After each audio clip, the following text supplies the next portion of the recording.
affronter ce soir la pluie, le froid, mais je crois que rien ne vous arrête. Voilà, merci.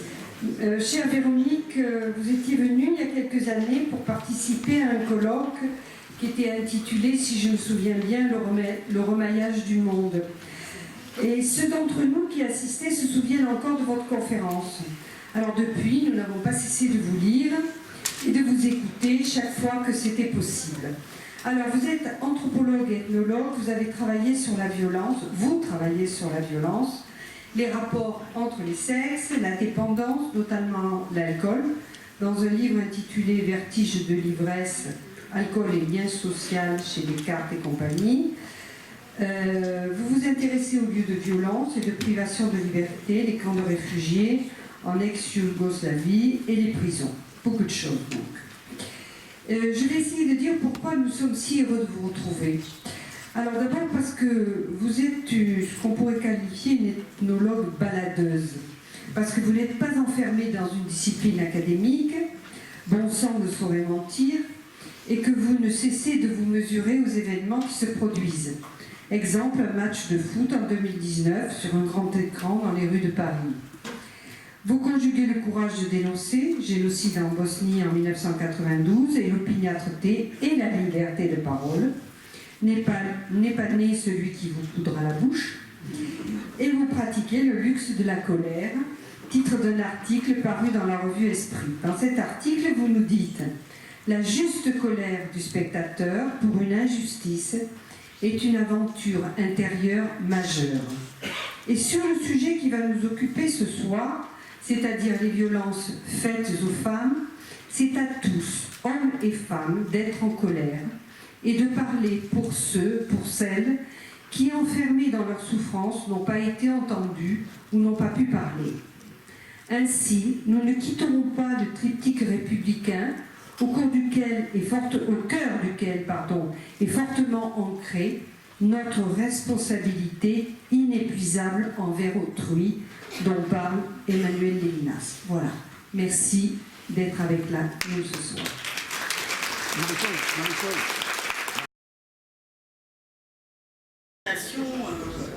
Me touche et merci de m'inviter pour cette soirée de réflexion sur un sujet qui fait débat, qui suscite des commentaires,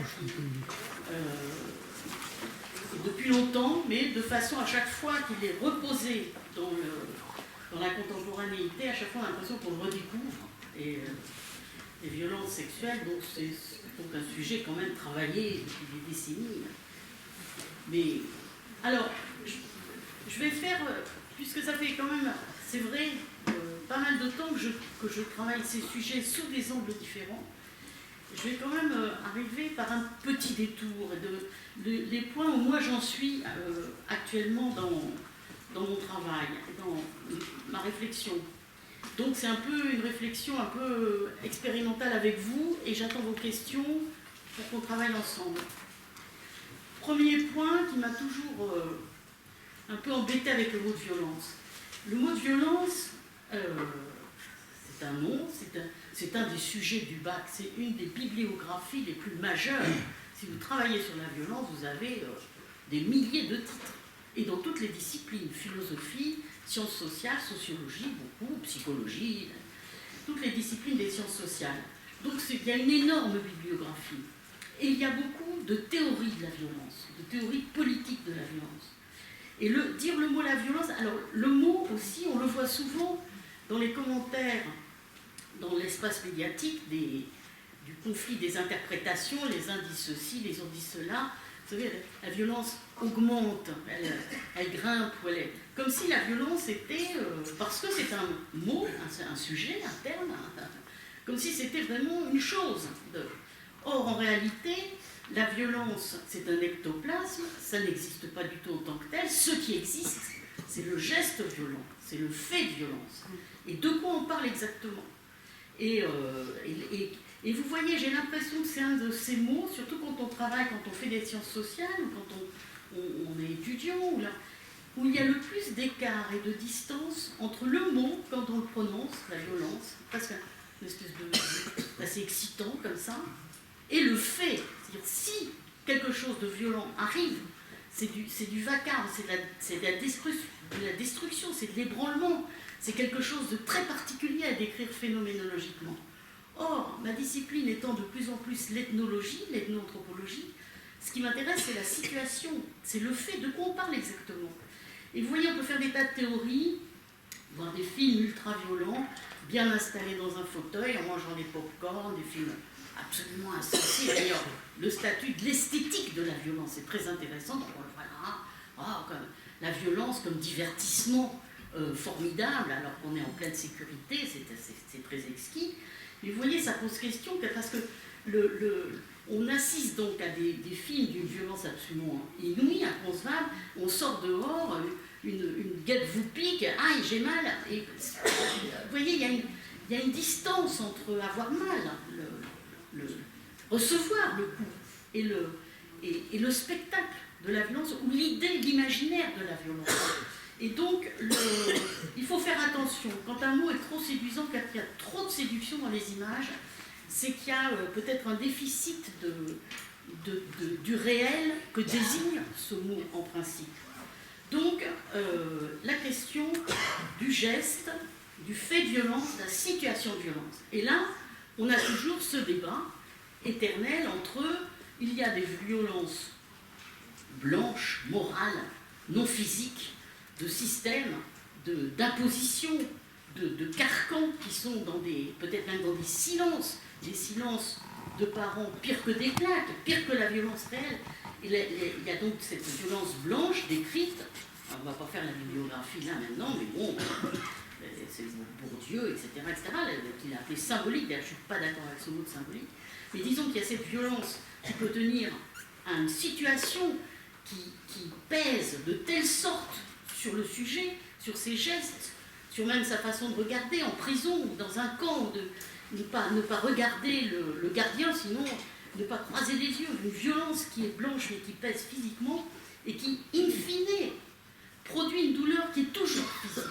La violence morale et sociologique est toujours physique quand elle arrive à son but, si vous voulez. La situation de menace extrême, des chantages, être coincé contre un mur, etc. Ça, c'est violent. La violence d'avant la violence, qui entoure la violence, mais c'est toujours physique. Il ne faut pas faire cette opposition violence morale, violence physique. Plus elle est morale, plus elle est contextuelle, plus elle fait mal physiquement. Et la violence physique elle-même, qui part comme ça, dans la rue, un coup de poing, un coup de couteau, dans le dos, incompréhensible, un ébranlement, quelque chose d'imprévu, qui, sans sémiologie, il n'y a pas de sens, c'est absurde, j'aurais pas été là, j'aurais pas pris ce coup dans la figure, etc. Cette violence-là, dans son côté physique, aléatoire et non compréhensible, elle est toujours morale. Elle touche toujours le réel, et elle ébranle toujours chez le sujet une espèce de confiance dans le réel. J'avais lu cette phrase, la violence pour la vérité, et il y a quelque chose de ça. Quand la violence physique fait son irruption non attendue, sans signification sur la scène sociale et du point de vue de l'ethnologue, dans les situations, ce sont des choses qui arrivent, il faut les contextualiser, eh bien, in fine, elle touche toujours la confiance qu'on a dans le réel. C'est pas ça qui était prévu. Même une claque, la première claque à l'enfant, un peu trop forte, un peu trop violente, et quelque chose s'ébranle de la subjectivité corporelle, disons ça, mais c'est de la subjectivité, et ça touche, oui, ce qu'on peut appeler, ça devient moral aussi, au sens de, la violence physique, elle touche la morale, l'éthique, et la confiance dans la réalité. Donc moi, cette vieille division tout le temps, la violence morale est pire que la violence physique, etc. Non, c'est que la violence, c'est un même champ qui détruit, dont l'effet est de détruire, d'abîmer, de diminuer l'être humain qui est en face et qui l'a subi. Et en ce sens, quelle que soit la façon dont cette espèce de chape de plomb et de ronces et de barbelés sanglants s'approche du sujet, quelle que soit sa façon, c'est la violence. Et donc, elle est toujours physique. Et quand c'est physique, c'est très fort. Parce que quand c'est physique, c'est tout le sujet qui change. Et qui ne le savait pas qu'il allait changer comme ça. C'est tout son corps, donc il fait ses besoins sous lui, il devient même état lamentable. Et la violence physique, la souffrance physique est extrêmement respectable. Elle n'arrive pas en fin de course, si vous voulez. Alors, pour les violences sexuelles, il y a autre chose aussi. Dans mon travail, donc j'ai été amenée, et ça c'est vrai dans les camps de réfugiés, à distinguer. Vous savez, toutes ces réflexions, donc mes premiers travaux sur les viols en temps de guerre, c'est les années 92, ça ne nous rajeunit pas, mais c'était sur la base de témoignages. Et maintenant, hélas, non seulement c'est judiciarisé au plan international, mais dans les faits, ce sont devenus des pratiques en RDC, etc.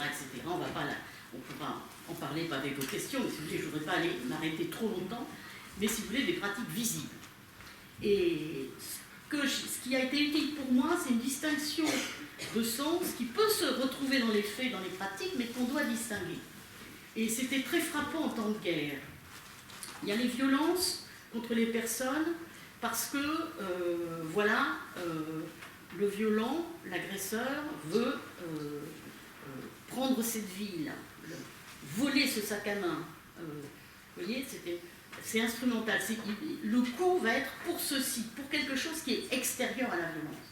Et donc, une fois que ce violent-là, qui voulait quelque chose qui est autre chose que la violence, qui est son but, sa stratégie, prendre ce pouvoir, prendre ce trésor, prendre sa femme, prendre sa maison, le voler, le vol, c'était une pulsion phénoménale. Souvent, d'ailleurs, j'avais des témoignages quand on n'avait pas pu voler, on violait par rage et par dépit. Vous voyez, la violence instrumentale qui veut autre chose qu'elle. Du coup, quand cette chose est acquise, cette ville est prise, ce personnage est volé, ça y est, son portefeuille, si vous voulez, c'est fini. Et c'est pas très, c'est épouvantable, mais si vous voulez, il y a une espèce de clôture du geste violent, clôturé par ce que visait l'intention violente, qui était à l'extérieur de la violence. Et donc, d'une certaine façon, la destructivité de ce geste violent est close, s'enclôt dans cette espèce de système que j'appelle instrumental, si vous voulez, faire ceci pour cela. Et puis, il y a des violences. Et j'avais utilisé le mot d'extrême cruauté, j'ai appelé violence de souillure ou de profanation, dont les violences sexuelles, et dont le sens est extrêmement différent et peu compréhensible, à vrai dire. Parce que dans ce cas-là, si vous voulez, petit à petit, donc je crois qu'on peut, et c'est pour ça que le juridique a tellement de mal à définir ce qu'est un viol. Le viol, donc, la mort est trop douce. La mort, si vous avez vu le livre de Vigarello, l'historien du viol, très souvent, dans la juridiction, l'histoire du droit ancienne, sur quelques siècles, la preuve du viol était la mort de la femme, sa résistance.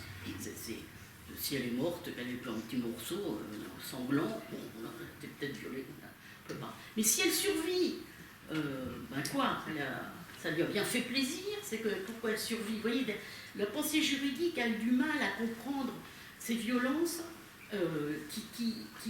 pour lesquelles la mort est trop douce, en quelque sorte. C'est autre chose qui est visée dans le viol, et je vais y venir petit à petit.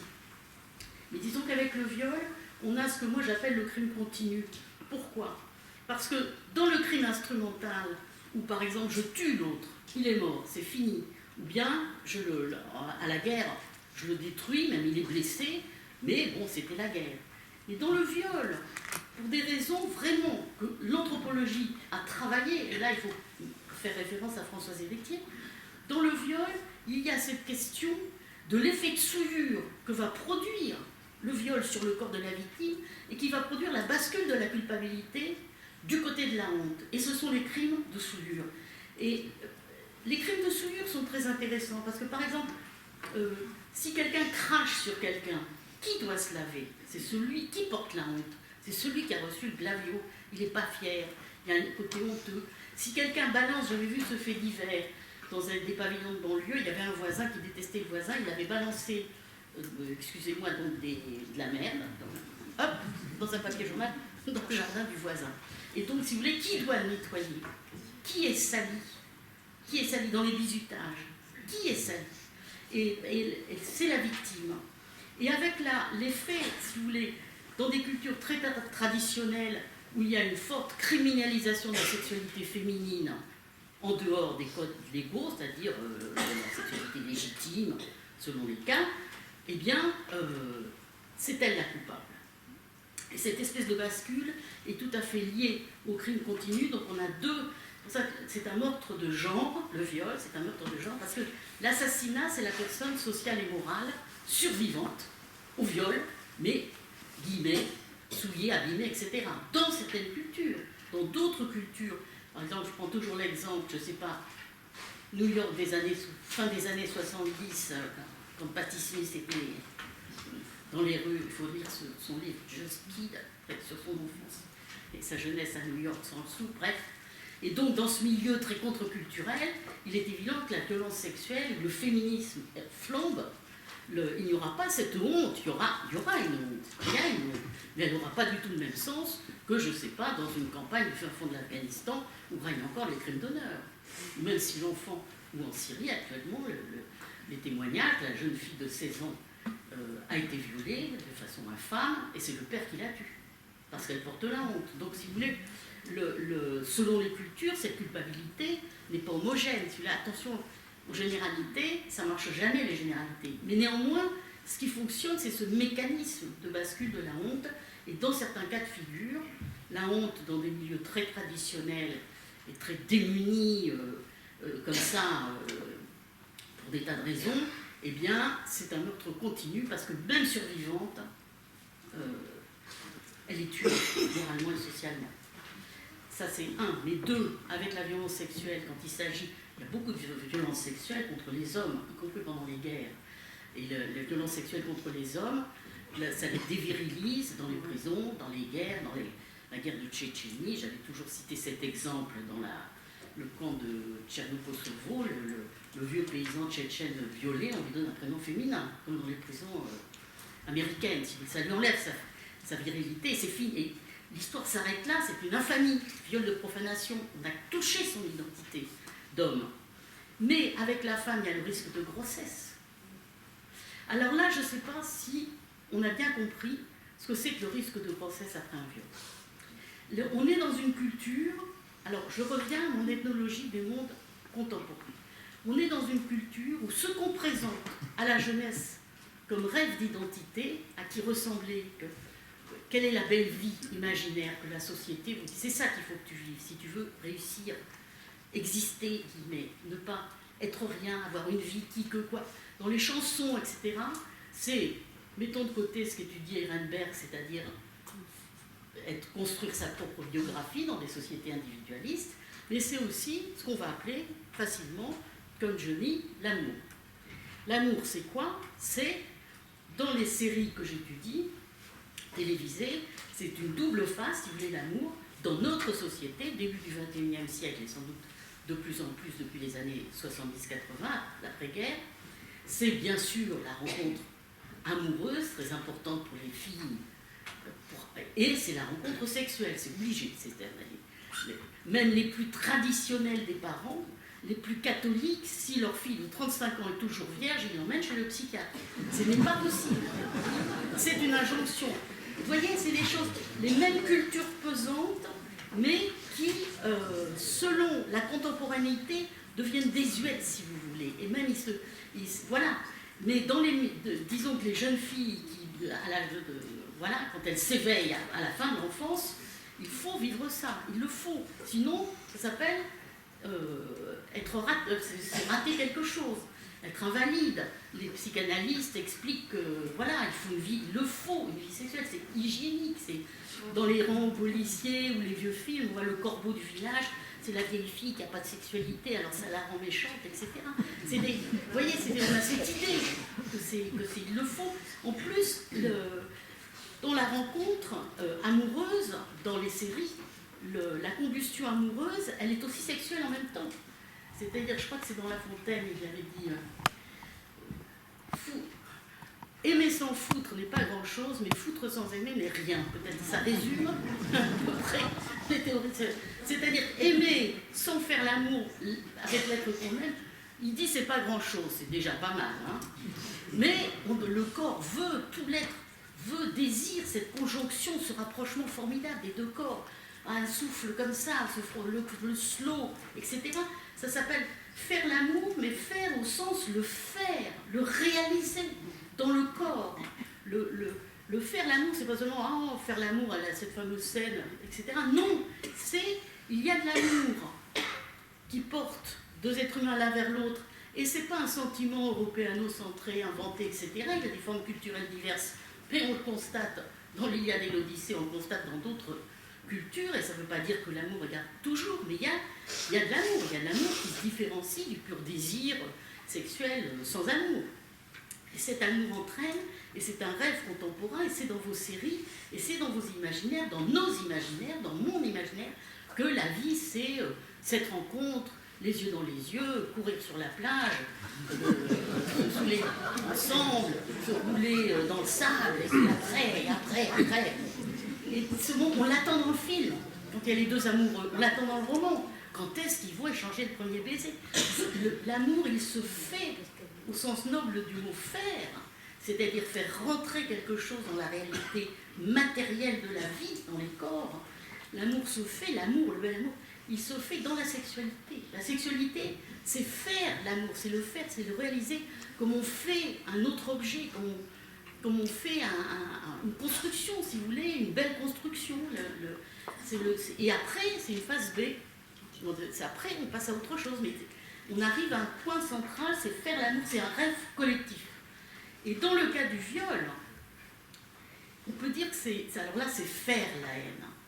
Alors, la haine, pourquoi est-ce de la haine? Tous les viols ne sont pas de haine, mais les viols avec une idéologie en amont du violeur, de mépris raciste ou envers la femme violée, ou on sait les relations dissymétriques, de la colonisation, j'y reviendrai, mais de domination. Donc, il y a le mépris possible. Alors, quand il y a cette espèce de stock de haine, pourquoi violer devient, qui était faire l'amour, pourquoi ça devient le faire de la haine? Vous voyez, il y a un problème là.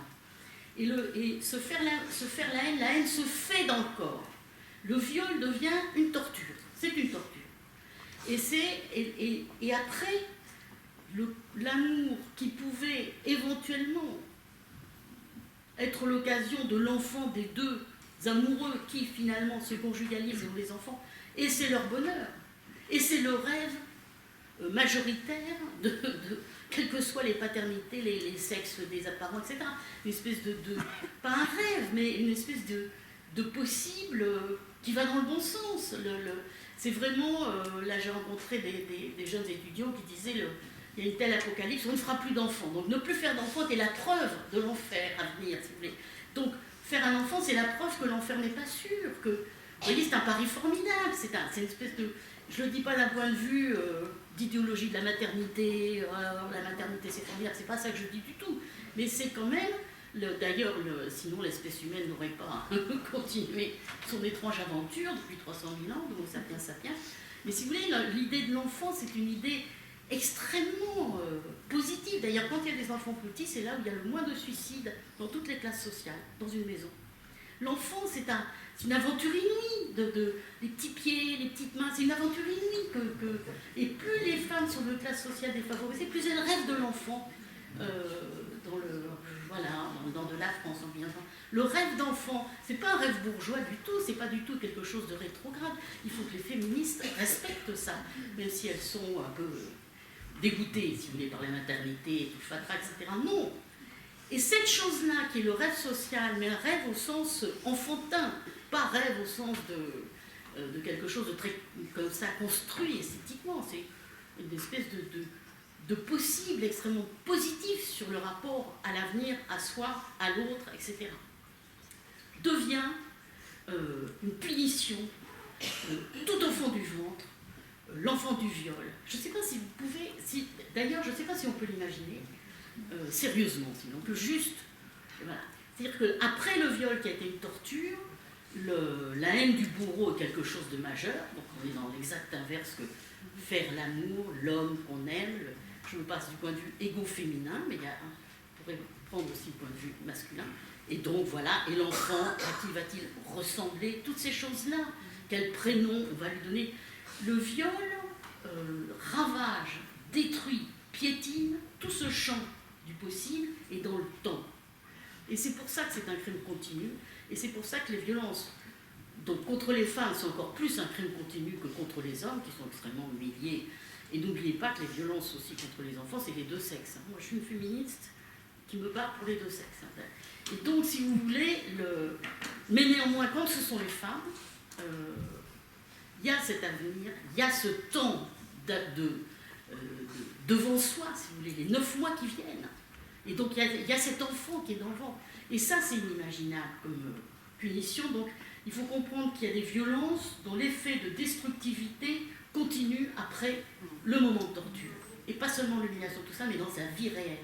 Et j'avais tous les témoignages sur les viols au Rwanda pendant le génocide rwandais, été 94, le bourreau qui disait, ça s'est documenté, et je te file pire que la mort, le sida. Donc en plus, dans des cas de figure où il y a des maladies sexuellement transmissibles sciemment, vous voyez, donc cette idée, j'ai pas besoin de te tuer, puisque ce que je te fais, tu l'emportes dans ta survie. Et ça te tue en te laissant en vie. Et donc, il faut comprendre la spécificité des violences sexuelles. L'humiliation, la honte est du côté de la victime, parce que ce sont les crimes de souillure qui salissent la victime. C'est elles qui ont reçu le crachat, c'est elles qui ont reçu, pas seulement les coups de la souffrance, mais qui ont reçu la négativité du corps d'autrui, si vous voulez. Et c'est quelque chose qui continue. Alors, l'impasse du juridique, en face de ça, c'est évidemment comment un vol, on voit bien qu'est-ce qui a été volé. Une prédation, on la voit bien. Le viol. Comment comprendre ça? Comment comprendre cette violence très particulière? Alors, je reviens à la question des conditions de la violence. Il me semble que ce que moi je voudrais, ce par quoi il me semble qu'on peut définir le mot violence, qui pour moi est une chose un peu un leurre et un piège, c'est qu'elle s'exerce pour détruire, abîmer, dévaster un sujet en face, un être humain, mettons, quel que soit son sexe, son âge, et de telle façon, quand il s'agit des violences sexuelles, que une formidable impunité, une non-visibilité, je parle historiquement, va tellement s'organiser que cette bascule de la culpabilité envers la victime va très bien fonctionner à ses yeux elle-même. La victime va penser qu'elle est assez mauvaise, qu'elle est assez souillée, qu'elle est perdue, et c'est d'ailleurs la façon dont les proxénètes mettent sur le travail, sur le trottoir, les filles. C'est avec des viols répétés les 3 premiers mois. Relisez ce vieux livre magnifique, La dérobade d'une femme homosexuelle. C'est la tactique des proxénètes, et pour enlever l'estime d'elle-même, etc., etc. Donc, cette espèce de système, comment ça s'est construit, et qu'est-ce qui se passe maintenant? Dans quelle situation on est? Alors, si la violence, c'est un champ de signification qui entoure le corps de la victime et qui l'entoure de quelque chose de tellement négatif que cette victime est en position de penser qu'elle-même mérite ça, si vous voulez, d'une certaine façon. Si cette chose-là, quel va être le contraire?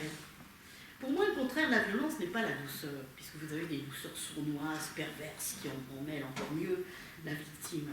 Le contraire de la violence n'est pas non plus le consentement ou non de la victime. Si je te dis non, tu t'en vas. Mais dire non, c'est déjà tout un mécanisme. En fait, on peut consentir. Ce sont les femmes qui font l'excision, qui est une torture atroce dans certaines cultures, en pensant, pour le bien de la fille, c'est comme ça qu'on la termine et qu'elle devient une femme, sinon elle est foutue. Donc il la sauve avec cette torture, une des pires tortures à laquelle on puisse faire référence. Vous voyez, le consentement ne suffit pas. Le contraire de la violence n'est pas la liberté du sujet qui dirait « halte là, stop, ça je ne supporterai pas, etc. » Ça c'est formidable, ça arrive très tard. Ça ne se passe jamais comme ça. Surtout quand il s'agit d'enfants, quand il s'agit de gens dominés, et quand il y a en face d'eux quelque chose de puissant. Et donc, le contraire, en réalité, pour moi, c'est un point de réflexion que je partage avec vous pour en discuter. Ce n'est pas la douceur, ce n'est pas la liberté du sujet de dire non, tout ça c'est très bien. C'est ce que j'appellerais le versant ethnologique de la notion de droit. Il y a une notion de droit qui tient à une histoire juridique. On ne va pas refaire l'histoire, on pourra en discuter. Et puis, à mon avis, en situation, il y a des situations sociales où il y a une place, par exemple, ou une table familiale, ou une réunion, une table de mariage, ou une réunion où vous avez les gens différents, d'âge différents, de statut différents, ils sont tous autour de la table, ils sont dans la rue, ils sont sur la place sociale, et ils s'entre-regardent. Et en fait, chacun a sa position. Et il y a, dans certains cas, dans certaines familles, dans certains villages, dans certaines cultures, des positions telles de domination, c'est-à-dire, il va falloir aussi creuser ce mot, que la personne qui est dans la mauvaise position, parce qu'elle est née, parce qu'elle est juive et on est en 1933 sur un trottoir de Berlin, parce que le petit enfant juif voit son père changer, descendre du trottoir pour ne pas croiser le regard toxique et il est blessé, et vous voyez, les blessures infinitésimales, parce qu'on est dans la mauvaise position qui entraîne tout de suite des comportements, et parce qu'on est l'objet de ce stigmate. Et dans cette mauvaise position, ce qu'on peut dire, par exemple les familles qu'on peut toujours tout à fait trouver dans notre pays, hein, où les femmes sont prises pour peanuts, c'est rien, c'est les hommes, les vrais. Hein. Donc même si elles sont très intelligentes, très malignes, que leurs idées, on pourrait les écouter, c'est Amartya Sen qui a dit dans un village, mais écoutez les femmes, elles ne sont pas plus bêtes que les hommes. Elles ont plein de trucs à vous dire pour que les choses marchent comme ci, comme ça. Mais non, elles hurleraient, comme avait dit Goff, hurleraient-elles à la figure de l'autre qu'elle serait inentendue, qu'elle serait inaudible. Même si elles hurlent, elles trépignent. Pourquoi elles hurlent, elles trépignent, les femmes? Parce qu'on ne les écoute pas, on ne les entend pas. Et dans certains cas, hein, je vous parle en situation. Et donc, le droit, au plan ethnologique, c'est que tout à coup, cette même femme qui était dans cette situation de devenir, qui ne pesait pas, dont la parole, c'était rien, c'était comme si elle faisait des ronds dans l'eau. Son existence était extrêmement aléatoire, extrêmement sur l'écume de l'écume, moins importante, c'est elle. En plus, elle a 13 ans. Personne n'imagine qu'elle est géniale, personne n'imagine qu'elle est très drôle. Elle a 13 ans. C'est rien. Elle pèse ni politiquement, ni socialement, ni économiquement. Tout ce qu'elle peut dire, c'est rien. Tout juste si elle peut amuser un petit peu, etc. Et un jour, pour des raisons historiques, sociologiques, culturelles, etc., complexes à restituer, eh bien, cette personne, ce n'est pas rien. Elle devient... il y a une estime. C'est pas seulement qu'elle est aimée ou pas aimée, etc. C'est que entoure son corps et sa présence physique le contraire du stigmate, c'est-à-dire l'acceptation qu'elle soit égale, même si il s'agit d'un passant et d'un clochard, même dans le cas d'inégalité économique extrême ou d'inégalité sociale extrême. Quelqu'un de très haut placé dans une hiérarchie et le chauffeur ou les boeurs, etc. Mais même dans ces cas-là, la question du droit, l'ethnologie, la pensée, les faits en situation que l'ethnologue peut décrire, du fait que l'idée dans cette culture, que les gens sont égaux, malgré les différences, etc., entraîne autour du corps physique de l'inégal quelque chose qui est, est-ce que c'est de la civilité, est-ce que c'est... Et ça, c'est le contraire de la violence. C'est-à-dire, c'est pas de la douceur, gna gna, c'est pas de la charité, c'est pas, comme j'ai lu dans ce roman où la bourgeoise est tellement bien élevée que rentre le facteur, les boeurs, et qu'elle en fait des dithyrambes. Donc c'est merveilleux, cette façon d'avoir fait le ménage, c'est extraordinaire, etc. C'est pas ça non plus. C'est pas le contraire. Le contraire du stigmate n'est pas de le retourner comme une chaussette. C'est tout simplement qu'en face de cette personne, un peu de silence, un peu de respect, un peu d'imagination que, voilà, ça pourrait être lui ou moi ou elle ou lui.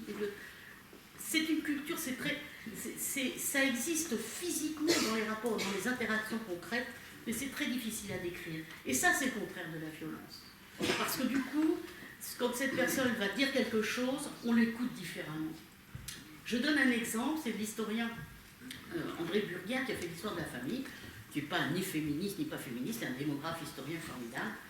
Et il a montré qu'au XVIIIe siècle, en France, un siècle avant les autres pays d'Europe, il y a eu, dans les milieux, bourgeois et non bourgeois, donc c'est la démographie historique, ce sont des chiffres, c'est prouvé, là, hein, non seulement un allongement de l'âge au mariage, 26-27 ans pour les femmes en France, mais en plus une restriction du nombre d'enfants absolument inouïe, mais en plus un espacement de l'âge entre deux enfants.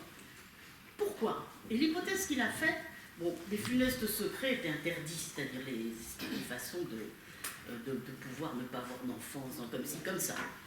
Mais il y avait des funestes secrets.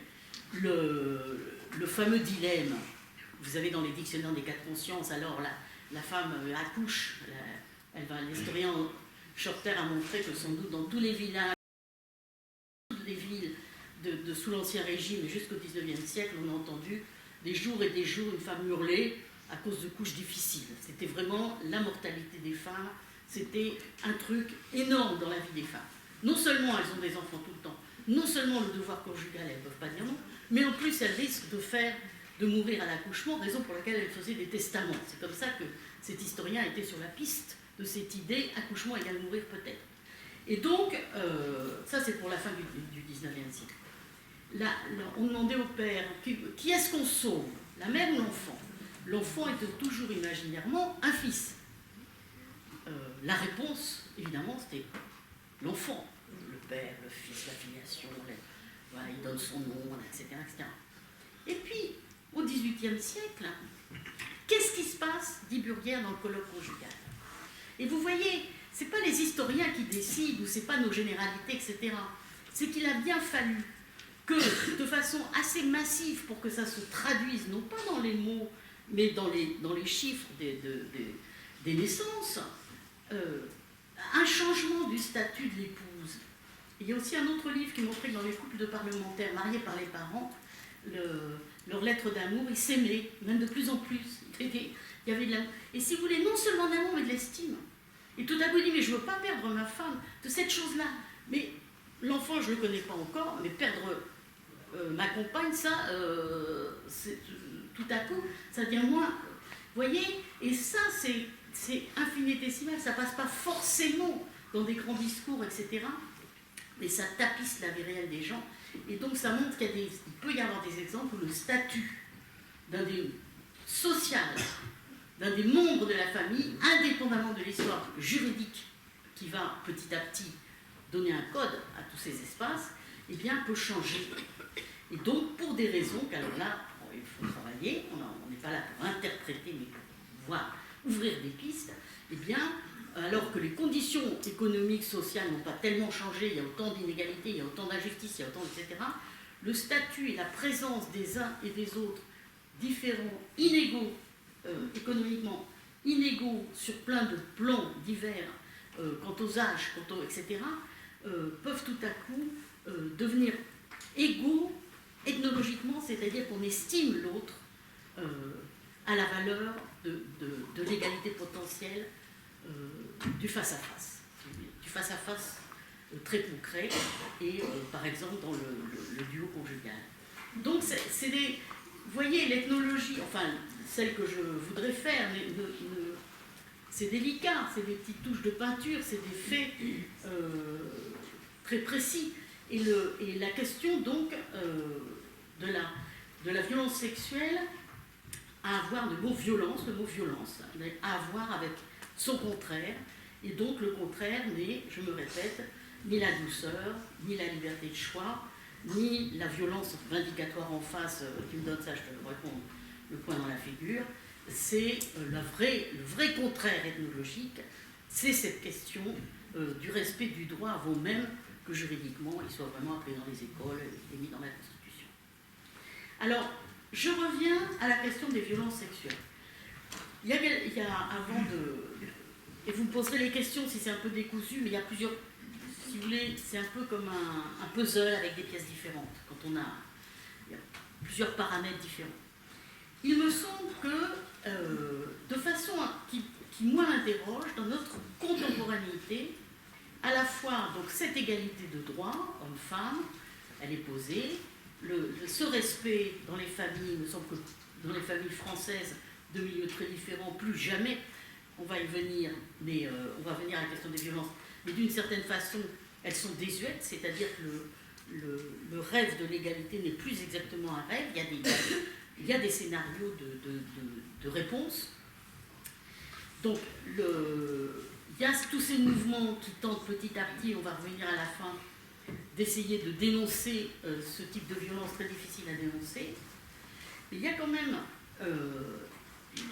cette catastrophe, à mon avis, qui est purement de mécanique sémiologique culturelle.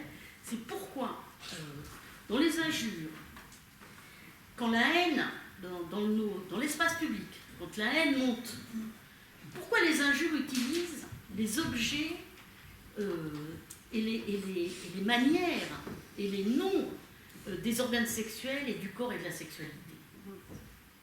Pourquoi l'injure qu'on entend dans les cours d'école à tous les âges, c'est enculé? Je me suis. Pourquoi les filles des bandes de banlieue, elles traitent les autres de putes? Pourquoi ces injures qui relèvent d'un imaginaire du corps où vraiment la sexualité a valeur de souillure, c'est-à-dire cet imaginaire du corps décrit par tous les historiens de la virilité? On a un Harrison, on a l'histoire de la masculinité, maintenant vous avez une lourde bibliographie. Pourquoi l'idée que pour que ma haine, pour faire la haine, il faut que je dise je vais te baiser? Pourquoi? En quoi cette chose organique de mammifère, si on était des escargots, s'il y avait 5 sexes pour l'espèce humaine, on ferait différemment, c'est ce truc de hasardeux qui fait que bon, bah voilà, les deux, on est des mammifères, donc voilà comment on fait. Pourquoi ça, c'est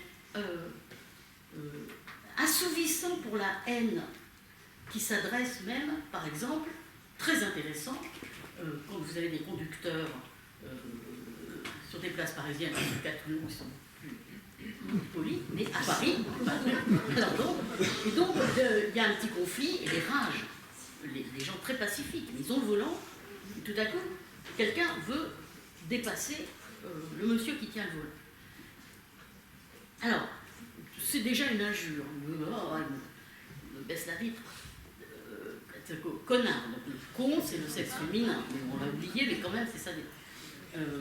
Alors, dire merde, c'est transgenre. Ça, merde, c'est assez. Merde, c'est quand même. Mais c'est quand même aussi la figure, sa pute. J'ai pas pour dire merde, je te pisse dessus, Et alors, qu'est-ce qui. Pourquoi s'il dit, cher monsieur, je vous déteste. On commence comme ça. Vous voyez, qui peut rendre compte de ça? C'est un hasard, la sexualité humaine, un hasard. Et c'est quand même le rêve, au sens où je l'ai dit tout à l'heure, enfin, oui, à la sortie de l'enfance, avouons-le, disons-le. Alors pourquoi cet usage? Et donc j'avais posé cette question à Françoise Héritier. Elle avait des pistes, il y a plusieurs pistes pour la domination masculine. Et là, je vais y arriver maintenant. Cette idée, quand même, donc je m'excuse, hein, les chasses aux oreilles des étudiants, enculé, c'est quand même la performance de la virilité active.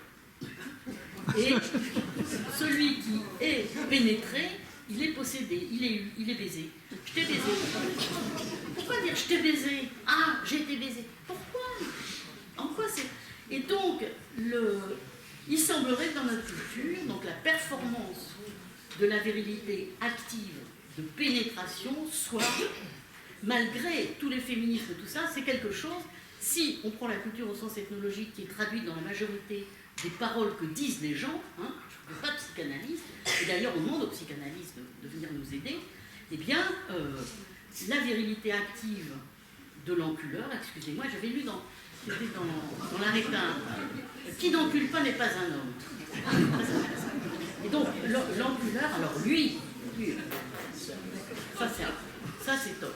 Mais pourquoi? Vous voyez, parce qu'après tout, c'est très bien, bravo, mais bon, est-ce vraiment un signe de force sociale, de majesté? Vous voyez, et là on touche quelque chose, parce que les bizutages qui continuent, le phallus, etc., on touche quelque chose qui pose question et que je ne vais pas résoudre. J'en appelle à vos idées, aux psychanalystes, Parce qu'il ne faut pas très vite répondre à des questions. Mais moi je le vois comme un système de croyance qui continue, qu'il y a dans Rabelais, qu'il y a dans la littérature, avec une force, une séduction formidable, le buveur, l'homme, le vrai, etc. Et donc, c'est la culture de la virilité, et elle n'est pas du tout en désuétude. Et d'ailleurs, c'est très intéressant de voir que le statut de l'injure et de la pornographie est devenu très élégant dans les bandes de jeunes, par exemple. Du coup, les deux comédies, allez, viens enculer, c'est une réflexion après. Et donc, si vous voulez, alors que le discours un peu, mettons un peu, je veux dire, bourgeois, au sens ça, on n'en parle pas, vous, c'est pas vous, etc., tombe en désuétude, et sur les ondes, les gens qui nous font rire, regardez, les filles qui nous font, les humoristes et tout ça, de Bijac, tout ça, c'est la corde. La corde, c'est la sexualité un peu pornographique, c'est appelé, voilà, des choses un peu, ça fait rire. Pourquoi cette espèce de surinvestissement collectif sur le corps sexué très, très mammifère, si vous voulez, voilà, le corps sexué avec ses sueurs, ses organes, sa façon de faire, etc. Et pourquoi c'est asymétrique, et dans un sens et dans l'autre. Et cette ligne-là de réflexion, si vous voulez, ne tombe pas en désuétude. Au contraire, le succès d'élégance de la pornographie dans les interactions entre jeunes, entre moins jeunes, etc., sur les écrans, va croissant en réalité. Ce qui est en décadence, c'est les discours un peu empoulés. Mais moi, si vous voulez, il faut là être très... Vous voyez, on va dire, ah, les puritaines, elles ne veulent pas que... Non, c'est pas une question de puritanisme ou de dire, cacher ce sein que je ne saurais voir. C'est une question de sémiologie et d'investissement de la sémiologie de certains champs. Et donc, voilà, écoutons, ça n'empêche pas qu'il y a du poétique, qu'il y a du philosophique, qu'il y a des discussions, c'est pas du tout, je ne veux pas faire quelque chose sur la décadence, pas du tout, puisque ce n'est pas du tout quelque chose de récent, c'est quelque chose d'installé dans une culture populaire assez ancienne. Mais il y a une séduction, et cette séduction va dans le sens d'une culture de la virilité, de la performance sexuelle masculine, de pénétration. Si vous voulez, constatons-le. Et ça n'aide pas les victimes de viol, pas du tout. Et d'ailleurs, quand on voit les débats et les discussions autour de ces questions des violences, etc., ceux qui ne sont pas des violeurs, les malheureux, mais qui sont gênés par tout ça, souvent disent mais il n'y aura plus on va plus pouvoir être galant, jouer avec l'érotisme de l'agression sexuelle, il n'y aura plus de désir s'il n'y a plus cette chose-là de dissymétrie, etc. Moi, je ne suis pas du tout dans ce débat-là. Par contre, je trouve qu'il faut poser la question du statut en termes de valeur culturelle de la sexualité humaine, non pas dans la pédagogie, dans les sciences, mais dans le lexique des injures, dans le langage courant, dans les chansons, etc., etc. Ça, c'est une première chose. Mais on la met de côté.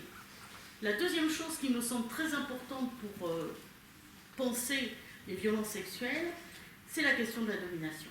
Mais pas la domination au sens économique de Bourdieu, etc., qu'on laisse dans ce... Vous savez, il y a le livre de Goffman, je ne sais pas, les étudiants sur la question des cadres de l'expérience, livre génial. Dans quel cadre on est? Donc laissons ce cadre à l'extérieur. Mais je prends comme une ethnologue la domination. Qui a le pouvoir? Dans quel endroit? Et prenons une famille. Et vous avez, mettons, un père violent, incestueux, etc. Comme Anne Harrison les a décrits pour le 19e siècle, sur la base de livres de dossiers d'archives. Maintenant, on a beaucoup de textes. Et vous avez donc, il a une situation d'inégalité extrême du rapport de force. Pourquoi? Vous avez donc les enfants, vous avez les parents, le père. Alors, souvent la mère d'ailleurs, c'est un peu compliqué. Mais disons que déjà, il y a la différence de l'âge, qui est une différence énorme, par exemple, entre les cadets et les aînés.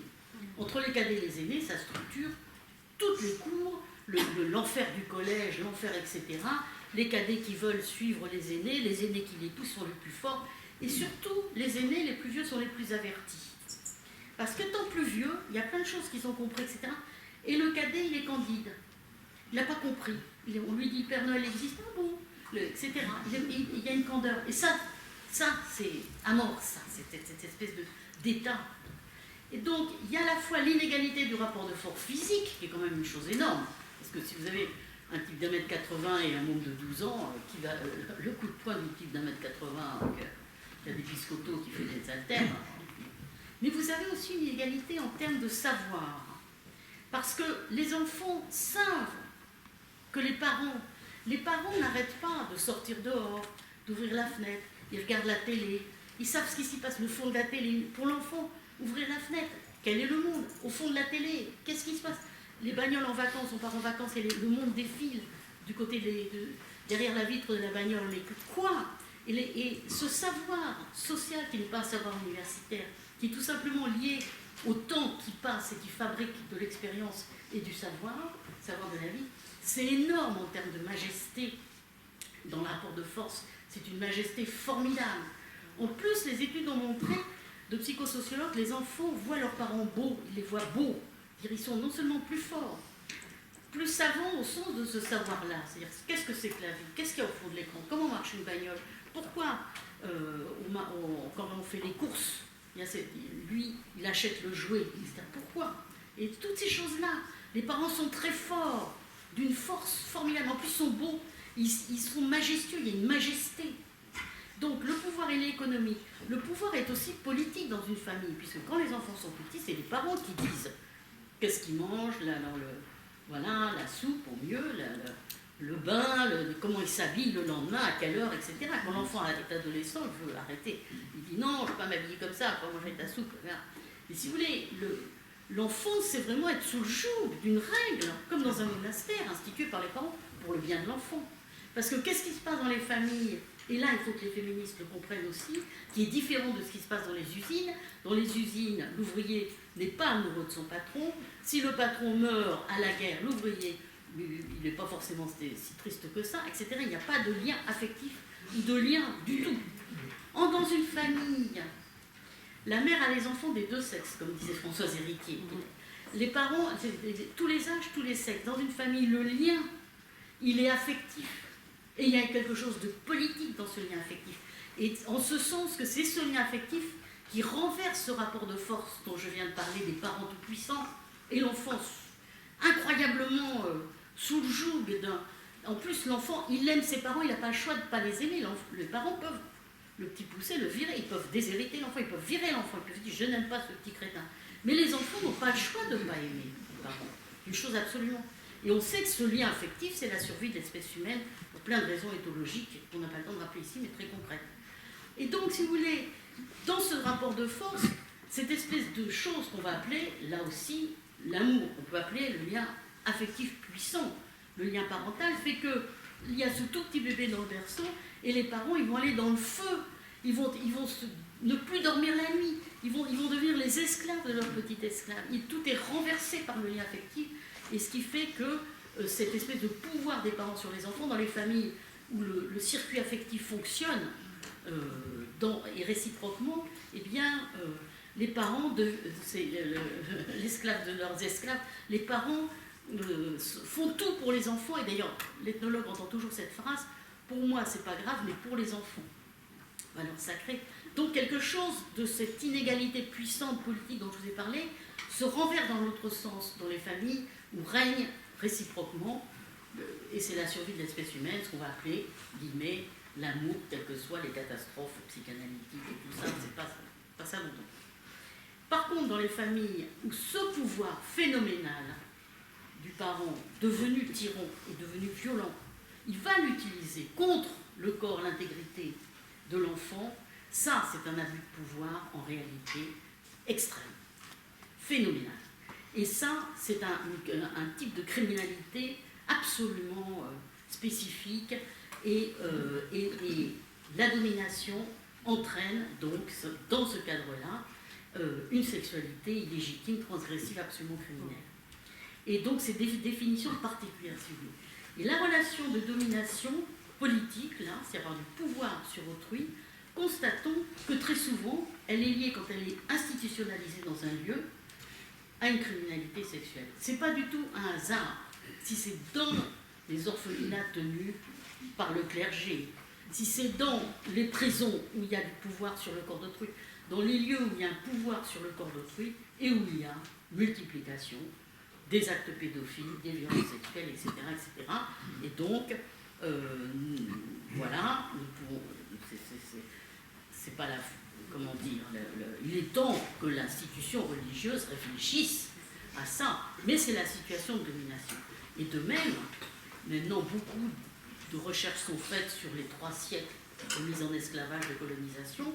On peut dire que la démographie de 3 continents a été changée, parce que on sait maintenant que la domination, la mise en esclavage consistait à intervenir dans le lien familial, puisque c'est par les hommes, des femmes, etc., puisque le corps des esclaves appartient au maître qui donne le nom et qui intervient sur le lien filiation, les enfants. Et donc là, il y a eu sexualité de domination illégitime massive qui a entraîné des changements démographiques sur 3 continents. On voit très bien au Brésil, etc. C'était la violence sexuelle est invisibilisée. Ils pensaient c'est à moi, j'ai le droit, etc. La violence sexuelle, le lien de domination, surtout le lien de domination politique extrême, lui-même violent, au sens où je l'ai dit, le contraire du droit, se termine par la violence sexuelle. Quand vous avez une situation de domination, alors dans les prisons, dans les internats, dans les orphelinats, sur les bateaux, là où un corps institué qui a la légitimité non seulement du pouvoir, non seulement d'un rapport de force, eux sont armés, eux sont plus âgés, etc., mais en plus du prestige, comme dans un internat tenu par des religieux au XIXe siècle, du prestige du religieux, c'est-à-dire du savoir sur ce qui perd, sur ce qui sauve, sur ce qui est péché, sur les identités. Vous voyez cette force formidable de l'adulte, un peu âgé, sur des êtres humains beaucoup plus d'âge, voilà, avant 10 ans par exemple, comment, voilà, c'est quelque chose, en fait, si on veut le penser, d'assez impensable. Alors, si la relation de domination entraîne des violences sexuelles, si quid du rapport homme-femme? Parce que ces violences sexuelles, alors pour les internats, c'est contre les petits garçons aussi, hein, il faut que les féministes se réveillent un peu, parce que par exemple, une recherche est sortie récemment sur les archives qui montrait que les femmes des esclavagistes, épouses de colonisateurs qui avaient des esclaves, étaient d'une cruauté épouvantable pour punir les esclaves. Donc c'est bien la relation de domination. Ce qui contredit la relation de domination, c'est l'inverse. C'est peut-être cette question du comment se construit ethnologiquement le respect pour la vie. C'est une question entière. Et donc, on voit que si vraiment l'hypothèse de François Héritier, la valence différentielle des sexes, est que dans la plupart des sociétés connues et décrites, donc on n'est pas dans les généralités éternelles, parce que, disons, il y a 300 000 ans d'Homo sapiens sapiens qui a fait plusieurs fois le tour de la planète, c'est nous, et puis, depuis 15 000 ans, il y a beaucoup de traces, et puis il y a les sociétés non européennes, décrites depuis un siècle et demi par les ethnologues, qui sont des sociétés fermées, non européennes, de chasseurs-cueilleurs, dont on peut supposer qu'elles nous rappellent peut-être des origines, la façon dont le faire société s'est institué chez Homo sapiens sapiens. Mais disons que bon, la valence différentielle des sexes, on le constate, elle l'a démontré, elle, mathématiquement, en étudiant de façon, juste au moment où les ordinateurs arrivaient, le système de parenté, c'est-à-dire comment on appelle un nom, comment on appelle, etc. Et donc, jamais, jamais, jamais frères et sœurs sont égalité. Mais je vous passe ça, c'est très technique et c'est très très intéressant. C'est François Héritier, c'est un savant en réalité qui a démontré quelque chose. Mais si cette balance différentielle des sexes est vraiment puissante dans les faits, donc il y a de fortes chances pour que, quelles que soient les hétérogénéités, il y ait eu domination des hommes sur les femmes. Et donc, domination veut dire... Et veut dire à un moment... Alors, le travail de Godelier sur les grands hommes, on arrive là à un pompon de la domination politique et sexuelle des dominés, les petits garçons et les femmes. Mais on a des situations extrêmement différentes les unes des autres dans les situations. Alors maintenant, il y a des recherches un peu nouvelles et très passionnantes. Il y a eu une chercheuse lituanienne qui est émigrée aux États-Unis, qui est morte maintenant, et qui s'appelle Marija Gimbutas, et qui a fait tout un travail sur la période avant 5000 ans, 15 000, le Mésolithique, 15 000 ans, 5 000 ans avant Jésus-Christ, vous voyez, cette période, dans l'Europe des Balkans. Et elle était, je m'arrête un peu sur elle parce que c'est pointu, c'est très intéressant et c'est très discuté. Linguiste et archéologue. Et c'est l'époque où on trouve des statuettes de femmes, et elle étudie en même temps les structures de la langue scientifiquement. Et elle fait l'hypothèse, elle dit, bon, l'hypothèse du matriarcat de Bachofen au XIXe siècle, qu'il y aurait un jadis où les femmes auraient été puissantes, ça a été largement contredit. Mais, dit-elle, il y a eu une période, avant 5000 ans, où il y a eu sans doute, plausiblement, des sociétés matristiques. Alors, quelles seraient les sociétés matristiques? Ce sont des sociétés où sans doute la position des femmes n'est pas du tout celle qu'on trouve dans les sociétés de domination. Ainsi, la sexualité peut être complètement non incriminée, décriminalisée. Vous voyez, c'est des bascules incroyables. Ainsi, les femmes peuvent avoir accès au pouvoir, à l'économique, au choix ou non d'avoir des enfants, à comment elles vivent, etc. Et elle fait l'hypothèse qu'il y a eu des sociétés, donc à cette période-là, dans cet espace-là des Balkans, de sociétés plausiblement où le statut des femmes, elle tente de le démontrer, était sans doute infiniment plus intéressant pour les femmes, plus épanouissant pour les femmes que dans la société qui est venue après, où il y a eu la fois, elle fait tout un travail sur aussi les invasions des groupes à cheval, avec que le cheval, pour les femmes, c'est compliqué, enfin bref, toute une série d'hypothèses, on n'a pas le temps, c'est très intéressant. C'est pas forcément, c'est très discuté, hein, mais ça fait réfléchir un peu aux choses différemment. Si vous voulez pas faire une histoire qui partirait d'un moment pour aller à un autre moment, mais une histoire où il y a des possibilités très hétérogènes de situations, surtout concernant le masculin-féminin. Et il y a aussi cette possibilité, là j'ai lu dans un article dans les Annales, que dans des sociétés où malgré les discours généralistes des sciences sociales des historiens, il est plausible que les situations réelles soient extrêmement hétérogènes, beaucoup plus que ce qu'on pense. Par exemple, à Saint-Véran, dans les montagnes, coupée entre les XIIe et le XIVe siècle, la commune la plus élevée d'Europe, coupée des pouvoirs centraux pendant 6 mois d'hiver, pendant des siècles, eh bien on s'aperçoit qu'il y a eu des systèmes de partage des tâches, d'autogestion, pendant 3 siècles du Moyen-Âge, pas du tout, si vous voulez, liés, parce que le pape s'en foutait, il n'y avait pas de guerre qui passait par là, il y avait, si vous voulez, des situations hétérogènes. Et on peut maintenant étudier dans les cimetières ce que mangeaient les gens, leur santé, etc. On peut se dire, tiens, c'était le Moyen-Âge terrible, mais 1m70, les hommes, ils ont une structure osseuse qui montre qu'ils ont des conditions de vie correctes, etc. On peut vraiment établir scientifiquement le mode la façon.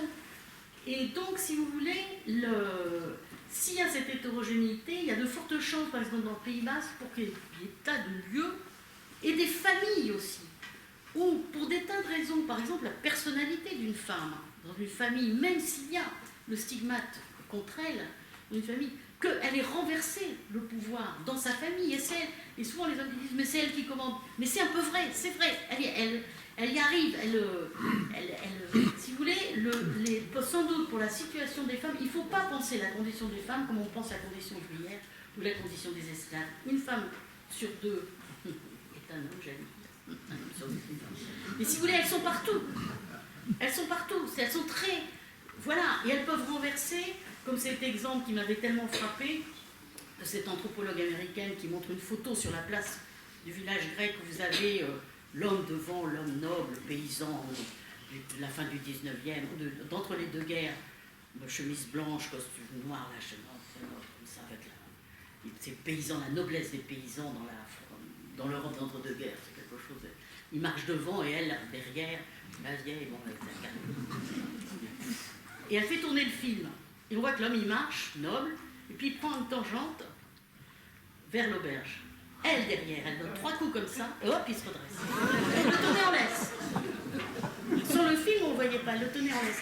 Et c'est ça qu'il faut comprendre. Souvent, il y a des débats dans le féminisme. Non, elles ne sont pas victimes, elles aussi, elles sont assassins, elles peuvent tuer, elles sont méchantes, elles s'empoisonnent, elles torturent. Oui, elles sont victimes, elles sont... Vous voyez, on n'en sort pas. En réalité, hétérogénéité, différence de situation, et souvent dans une même culture, quand la femme dépassait 60 ans, elle rentre dans un autre statut. Ça, c'était vrai pour la France d'Ancien Régime, les commerçantes urbaines, c'est des choses étudiées. Alors, je reviens à la question de la domination. Il y a quand même l'hypothèse d'une paléontologue qui avait reprise Françoise Héritier, que pour l'espèce humaine, si les femmes sont plus petites et plus graciles, c'est parce que pendant des siècles, et maintenant avec l'épigénétique, on sait que c'est tout à fait possible scientifiquement, elles ont été moins bien nourries, mises plus souvent à l'ombre, et donc elles sont devenues plus petites et plus graciles. Sinon, elles seraient exactement égales en force physique. Et alors, ça veut dire que la domination est très forte. Donc, il y a des fortes chances, la domination masculine, évidemment, quand elle s'exprime, surtout avec une idéologie religieuse, etc., s'est abattue sur le corps des enfants et des femmes et des petites filles. Et pour revenir à la situation contemporaine, où cette domination quand même est exceptionnellement historiquement ébranlée, en particulier pour l'histoire du corps des femmes, de l'avortement, etc. Et d'ailleurs, ça peut reculer, il faut faire... Rien n'est acquis. Et donc, si vous voulez, dans cette période, on dit, ben vraiment, on devrait être soulagé. Mais l'impunité, l'invisibilité des crimes contre les femmes, qui sont les plus massifs, les plus anciens, liés à la domination et les plus déniés, cette impunité qui maintenant bouge, fonctionne de telle façon néanmoins que les violences sexuelles continuent de ne pas être visibles à égalité avec les autres violences. Alors que, dans la première partie, j'essayais de définir en quoi elles étaient d'une cruauté spécifique, si vous voulez. Ou qu'elles étaient spécifiques et aussi graves que les autres, au moins. Et donc, pourquoi? Et il y a donc, et c'est ma conclusion, règne encore, surtout dans les cultures populaires, ce qu'on peut appeler, ce que les Américaines appellent la culture du viol, dont on peut donner certains exemples. Alors, Françoise Héritier citait toujours cette chanson que tous les élèves ont chantée à l'école, après la guerre. Alors la rirette, elle rencontre un garçon, elle lui soulève les couettes, la rirette. Les filles, tout le monde chante. Et finalement elle rencontre 4, elle lui soulève la jupette, et c'est un viol. La rirette, voilà. Et donc, est absolument invisible, formidable. Et si vous voulez, le nombre d'exemples comme ça, où c'est absolument l'invisibilité du crime, elle est majeure. Et les filles chantent aussi. Et je me souviens de ces groupes d'étudiants sportifs où les filles, une fois j'ai vu un groupe de jeunes visiteurs en plein Paris, et les filles chantent aussi les chansons qui massacrent leur propre identité sexuelle et physique. Et parce que comment elles se disent, mais enfin, je sais pas, les filles de Camaret, je sais pas quoi, les chansons porno, elles les chantent aussi parce que c'est chic, c'est chouette. Elles adoptent les injures pornographiques. Et c'est leur corps qui est... Vous voyez, parce qu'il y a une invisibilité de la criminalité sexuelle dans la culture à des strates différentes, surtout dans la culture populaire. Eh bien écoutez, je crois que j'ai quand même... Alors il n'y a pas de conclusion, il y avait plein de choses à dire, mais c'était juste pour montrer un peu comment on pouvait travailler sur ces questions. On va venir maintenant à l'actualité. Merci, on va vous donner...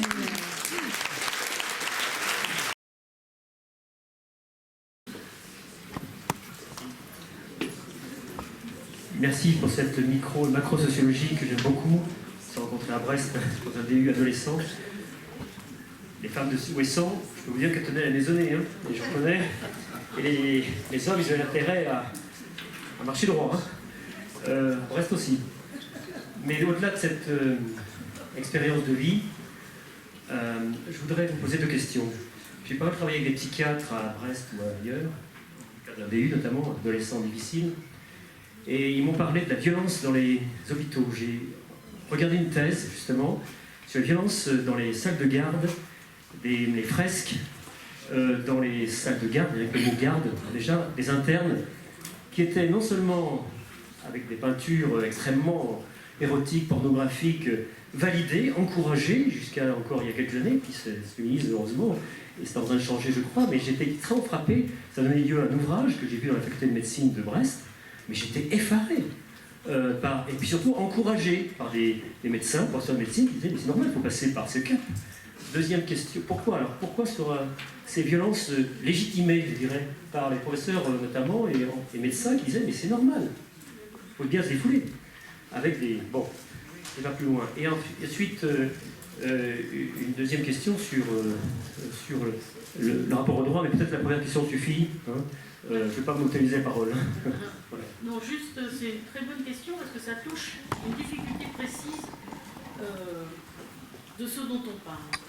Donc, j'ai vu ces dessins qui sont pornographiques et disons, un, il faut bien s'amuser, deux, les métiers sont tellement durs à l'hôpital, la mort, le corps mort, que besoin de sexualité pour se rénover, mais c'est une sexualité très pornographique.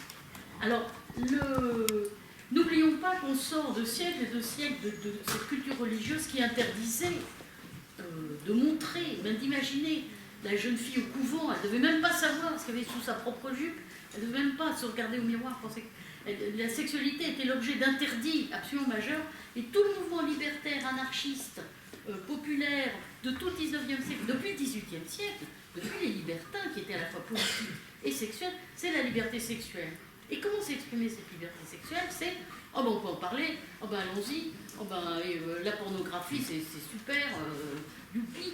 Et les féministes, la génération de Marguerite Duras, tout ça, c'était, elle disait, mais quand après, on dit, oh mais ça c'est terrifiant, vous voyez, il ne s'agit pas de revenir en arrière des grands, les mettre sous boisseau, c'était la sexualité humaine qui a été l'objet d'une criminalisation et d'interdits majeurs, surtout pour les femmes, pour les hommes, beaucoup moins, même pas du tout. Au contraire, pour eux, c'est une gloire, même au XVe siècle. Et pour les femmes, elles portent la criminalité de la sexualité, elles sont définies par la sexualité, cette période effroyable, donc avec le tabou de la virginité, qui est tombé quand même, qui est tombé. Donc il ne s'agit pas de revenir en arrière. C'est pour ça, merci pour cette question, parce que du coup, moi, je ne serais pas du tout... Oh, comment, c'est horrible, quoi. Non, bon, alors, voilà, on est en 21e siècle, ok, montrez-le, tous les gosses voient, etc. Maintenant, quel sens on donne? Et c'est là qu'on voit que dans les bizutages, dans les armées, et surtout les cas dramatiques en Russie, avec des jeunes qui meurent, et contre le corps aussi des garçons, etc., c'est que c'est un bizutage, c'est un usage violent de la sexualité, de domination, et sans du tout l'acceptation profonde des gens qui participent. C'est pas du tout nous jouons, n'est-ce pas, entre adultes consentants parce qu'on s'ennuie à faire une partouze et puis le lendemain on fera le ménage. C'est pas ça. C'est les dominants du moment dans les bizutages qui viennent se moquer, les rouler dans la farine, les foutre à poil, leur infliger des trucs, des dominés. Alors là, bon ben dans quel monde on veut vivre? Là, c'est une violence sexuelle toujours à la phallique contre ceux dont j'appelle ça guillemets les enculés, qui sont les naïfs, ceux qui vont se faire baiser, ceux qui ne connaissent pas la musique, les premiers arrivants, les jeunes militaires dont c'est les premiers mois, etc., les jeunes conscrits, et ça leur retombe. Donc c'est une violence d'inégalité et de domination. Et moi, la violence sexuelle de domination, en termes de culture libertaire, adulte consentant, bon, on n'est pas des puritains, etc.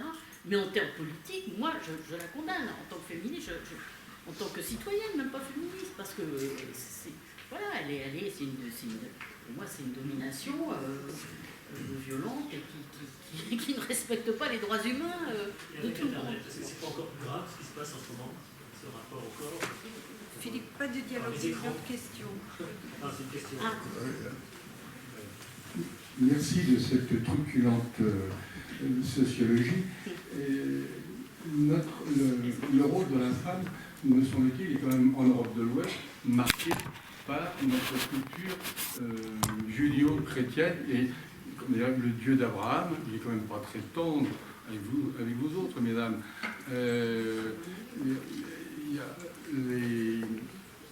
Depuis plusieurs millénaires, Abraham, il a vendu plusieurs fois sa femme. Il a vendu Sarah à plusieurs reprises, et pour des causes qui ne sont pas très nobles. Donc il y a toute une... le christianisme a toujours donné un rôle secondaire à la femme. D'ailleurs, mesdames, vous avez une âme que depuis l'an 800. Avant, vous n'aviez pas d'âme. Non mais, bon. Donc, avez-vous des éléments qui peuvent éclairer sur cette domination ecclésiale au sens large? Merci. Disons que, comme ce dont vous parlez, c'est-à-dire les textes religieux, sans cesse relus d'ailleurs, avec des tentatives d'interprétation, parce qu'il faut... avec la problématique religieuse, on a à la fois la question de la foi, qui est spécifique à mon avis. Il y a la question de l'institution religieuse, c'est qui est vraiment politique. Et puis il y a la question de l'héritage sémiologique, qui est ce dont vous parlez. Et là, les lettrés pourraient peut-être nous trouver une version d'Abraham finalement moins dominante et machiste que ce que vous dites. Non, la plupart des grands textes fondateurs de culture ou de religion, pas seulement l'Ancien Testament, etc., mais d'autres textes encore, montrent la réalité de ce que François Xavier appelait la valence différentielle des sexes, c'est-à-dire il y a une dissymétrie entre la position du masculin et du féminin, et jamais elles ne sont à égalité, et elles ne renversent la chose, surtout pour la culture dont vous parlez.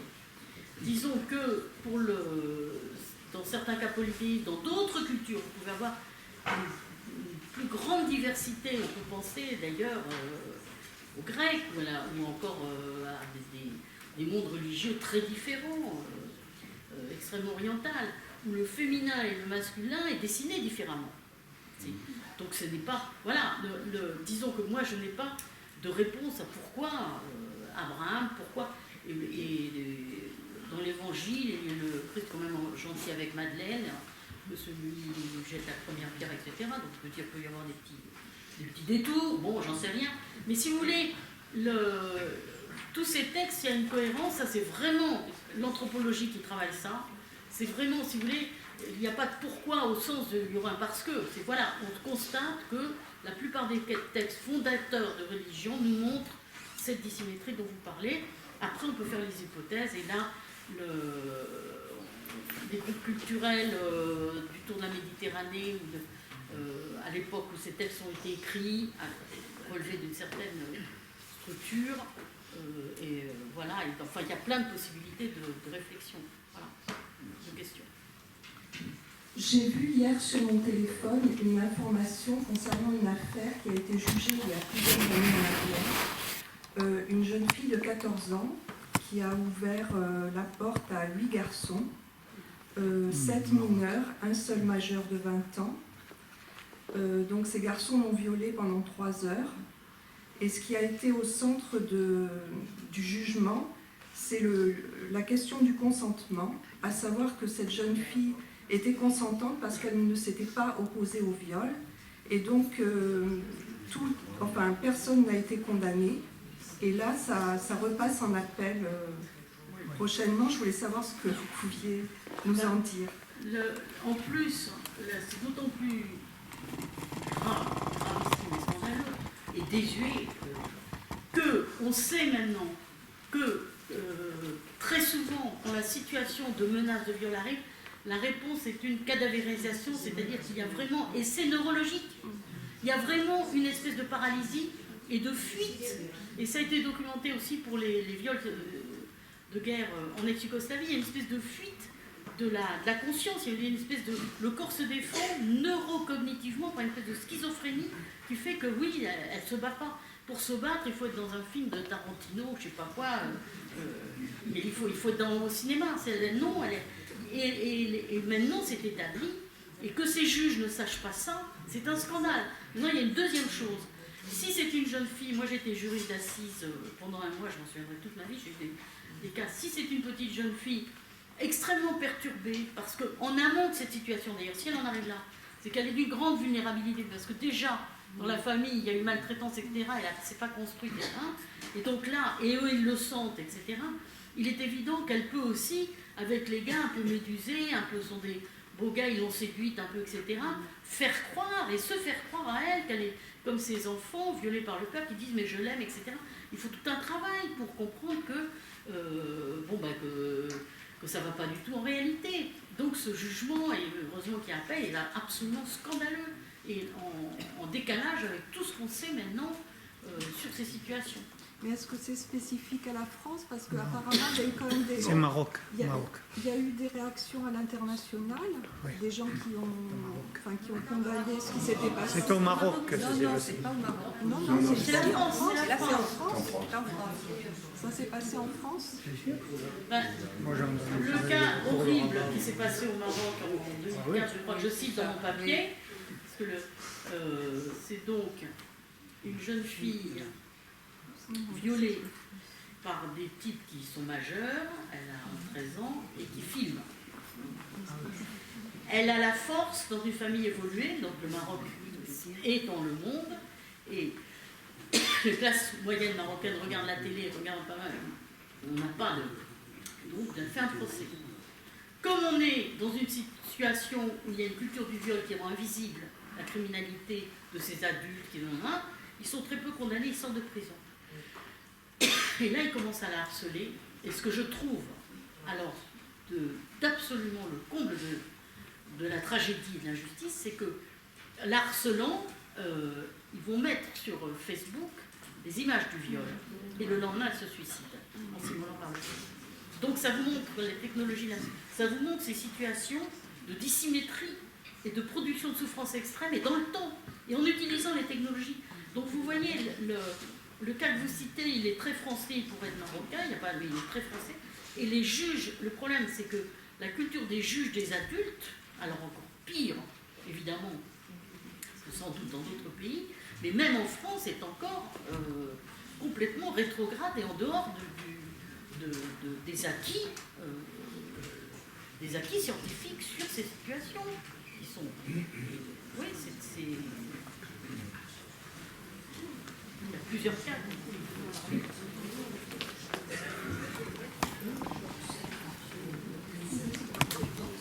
J'aimerais revenir sur cette séquence au XVIIIe siècle à laquelle vous avez fait allusion tout à l'heure, concernant l'allongement de l'âge de mariage des femmes, l'espacement entre les maternités, et vous avez dit que c'était un changement. Est-ce que c'était un changement d'état d'esprit, puisque ça n'était pas la législation qui permettait à ces femmes d'avoir une maîtrise à la fois de leur mariage et de leur maternité? Est-ce que vous pourriez reciter l'auteur de cette étude que vous avez brièvement notée? Je ne l'ai pas notée moi-même. Merci. Oui, je cite dans l'article sur la révolution des femmes dans l'Union d'esprit. Alors, il s'agit d'André Burguière, qui est un historien de la famille. Il a fait en 4 tomes au Seuil sur l'historien, mais surtout qui est de cette génération des historiens français des Annales, et je trouve très fin, intelligent, etc., et qui, faisant la démographie historique, c'est-à-dire à quel âge on se marie, quand est-ce qu'on a le premier enfant, et combien d'enfants, parce que tout le monde sait que dès que les classes sociales sont imposées, le nombre d'enfants baisse. C'est-à-dire, moins d'enfants, on s'en occupe mieux. Mais dès que les femmes sont dans une situation de domination économique et politique et sociale, entre 13 et 40, elles ont des enfants tous les 2 ans. Comment voulez-vous qu'elles fassent des symphonies en ut majeur? Oh, elles ne sont pas douées en musique. Bah oui, elles ont des enfants. Et donc, si vous voulez, pourquoi en France, au XVIIIe siècle, y a-t-il eu cette évolution qu'on ne constate? Parce qu'on n'est pas dans des cas de culture écrite, tout le monde raconte sa vie. Il y a des lettres, beaucoup de lettres. Mais où on constate cette évolution un peu surprenante. Mais pourquoi? Alors, le retard de l'âge au mariage, il y a des raisons économiques. Mais quand même, se marier à 26-27 ans, c'est quand même... Depuis l'âge de 13 ans, on a quand même passé du temps à faire autre chose que... Et après, l'allongement, c'est que forcément, les maris ont accepté de faire attention. Donc, forcément. Ça veut dire qu'il y a eu le colloque, ça veut dire qu'il y a eu un face-à-face, ça veut dire que la femme a dit « j'en ai marre de risquer ma vie à chaque accouchement ». Et ça veut dire, parce que la mortalité en couche était la première cause de surmortalité des femmes pendant des siècles. Il faut quand même le savoir. Dans l'évolution contemporaine, c'est une chose majeure que d'échapper à ça. Majeure. Et donc, Et on imagine la femme qui pense qu'elle va peut-être mourir à l'accouchement, comment elle vit la sexualité conjugale, qui est en principe, sur la religion, elle n'a pas le droit de dire non.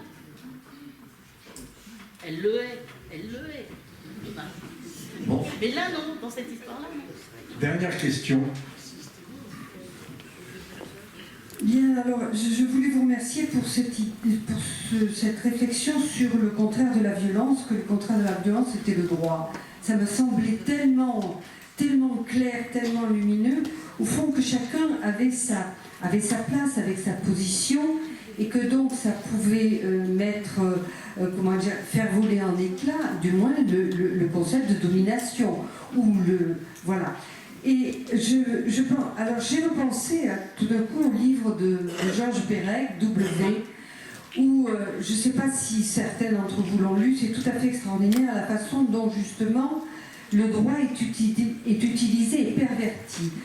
Il reproduit dans une sorte de camp de jeunes qui sont des jeunes nazis, et on donne des règles de droit. Des règles de droit qui sont normalement, réconfortantes. Chacun sait quelle est sa place. Mais le problème, c'est que la règle change tous les jours. C'est-à-dire, c'est ça la violence, c'est-à-dire que le lendemain, alors celui qui a gagné là, parce que les épreuves de sport étaient très, très difficiles, il y avait des marathons, il y avait toutes les épreuves olympiques, et celui qui gagnait allait être puni, allait recevoir des coups de bâton. Et c'était le dernier qui allait être récompensé. Le jour d'après, c'était le 5e qui allait être récompensé, et le 10e qui allait... Et au bout d'un certain temps, ils deviennent fous. Et je trouve extraordinaire la façon, justement, de la question de la place, de la position, où là, on est dans une violence extrême. Je ne sais pas si vous vous souvenez de ce livre. Je trouve la façon de pervertir le droit, justement, de mettre en place un droit et de le pervertir systématiquement pour rendre les gens fous. C'est-à-dire que il me semble que là, on a affaire à cette idée du jeu de l'aléatoire dans les rapports de domination, comme par exemple la roulette russe, etc. Donc, le perdant n'est pas là où on le pose, le lendemain ça va changer, donc cette espèce d'instabilité. En même temps, ça suppose un lieu clos, oui. Donc où tout est démoli en quelque sorte. Voilà, c'est ça.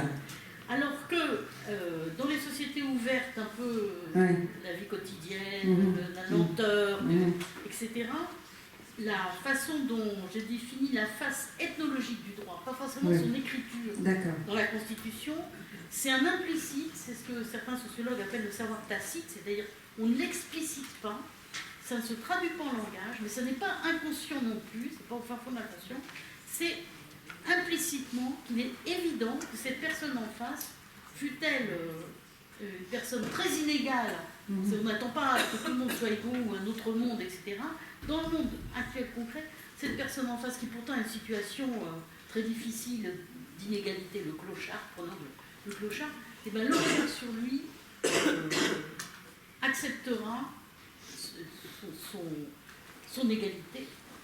Ça suppose toute une culture de penser que la naissance est aléatoire et non pas qu'on est le fils de père en fils et de souche, l'arbre de filiation, je suis français de souche et moi je suis d'ici et toi tu es de là-bas. Ça suppose qu'il est né là-bas au mauvais moment, il est né en RDC dans les années 90, il y a des viols partout. Il est né dans une famille pauvre et cinglée, alors moi je suis née dans une famille, et bien c'est pas normal, et il y en a une dette. Donc c'est toute une culture de la dette, donc c'est pas du tout juridique, mais ça finit par être juridique.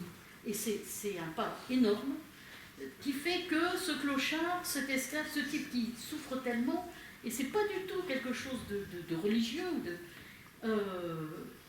je lui accorde, ma naissance est aléatoire, je pourrais être lui, pourrais être moi, je lui accorde l'égalité, et ça c'est une culture, c'est pas le bon cœur, etc. Et ça veut dire que donc s'il dit quelque chose, il va sentir que mon écoute lui accorde une espèce le mot de respect est trop moral, d'existence, il existe, une force de présence quand il n'est pas au cimetière, il est ici, il est vivant, les yeux ouverts, il est là. Et je respecte ça. Et il le sent, et je le sens, et on peut faire ça avec les enfants, avec tous les gens méprisés au fond. La traduction psychologique du non-droit, c'est le mépris. Le mépris est une violence sociale effroyable, en réalité. Complètement non-verbale et très efficace, et dès l'enfance. Et donc c'est ça la culture du droit. Et ça arrive, c'est pas un mythe. D'accord. Bien. Ben, écoutez, je crois que on va vous remercier. Je crois qu'on a du grain. La prochaine conférence, c'est Nathalie Piéguet sur la question de la création et idiotie.